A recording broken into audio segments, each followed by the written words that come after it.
akan menjelaskan siklus hubungan antara hormon endometrium dan ovarium. Perkenalkan, nama saya Ade Agustiansyah, absen 1. Perkenalkan, nama saya Ade Bulanati Vanessa, absen kedua.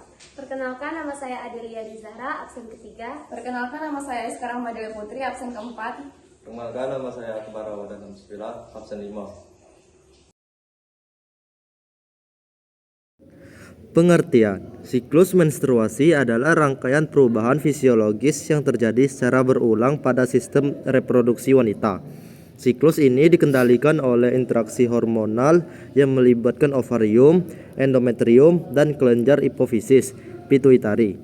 Siklus ini penting untuk mempersiapkan tubuh wanita agar mampu melakukan reproduksi. 1. Siklus ovarium dan produksi hormon. Siklus ovarium terdiri dari dua fase utama, yaitu 1. Fase folikuler hari 1 sampai 14. 2. Fase luteal hari 15 sampai 28. Pada awal siklus menstruasi, kelenjar hipofisis anterior mengeluarkan hormon FSH, follicle stimulating hormone, yang merangsang pematangan beberapa folikel ovarium. Setiap folikel mengandung sel telur yang sedang berkembang. Folikel yang matang akan menghasilkan hormon estrogen.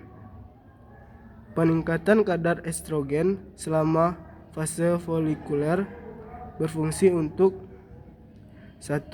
Merangsang proliferasi atau pertumbuhan dan penambahan lapisan endometrium atau lapisan dalam rahim. 2. Memberikan umpan balik negatif pada hipofisis untuk mengurangi produksi FSH agar tidak terjadi pematangan terlalu banyak folikel. Ketika kadar estrogen mencapai puncaknya, ini menyebabkan terjadinya lonjakan hormon LH, luteinizing hormone, yaitu berasal dari hipofisis anterior. 2. Ovulasi. Lonjakan LH menyebabkan pecahnya folikel dominan dan pelepasan sel telur dari ovarium yang disebut ovulasi. Biasanya terjadi sekitar hari ke-14 siklus. Setelah ovulasi, folikel yang pecah berubah menjadi struktur yang disebut corpus luteum. 3. Fase luteal. Corpus luteum mulai menghasilkan hormon progesteron dan sejumlah estrogen.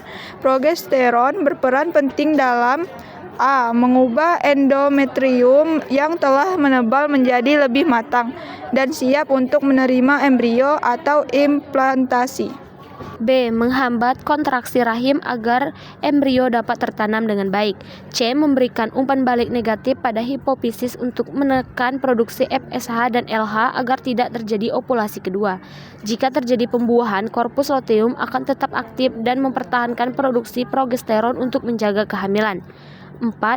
Jika tidak terjadi pembuahan, jika sel telur tidak dibuahi, korpus luteum akan mengalami degenerasi sekitar hari ke-24 siklus. Penurunan produksi progesteron dan estrogen menyebabkan lapisan endometrium yang telah menebal menjadi tidak stabil dan akhirnya luluh. Proses peluruhan ini menyebabkan terjadinya menstruasi, yaitu keluarnya darah dan jaringan endometrium melalui vagina. Hubungan hormonal antara ovarium dan endometrium. A. Hormon ovarium seperti estrogen dan progesteron mengatur perubahan morfologis dan fungsional pada endometrium.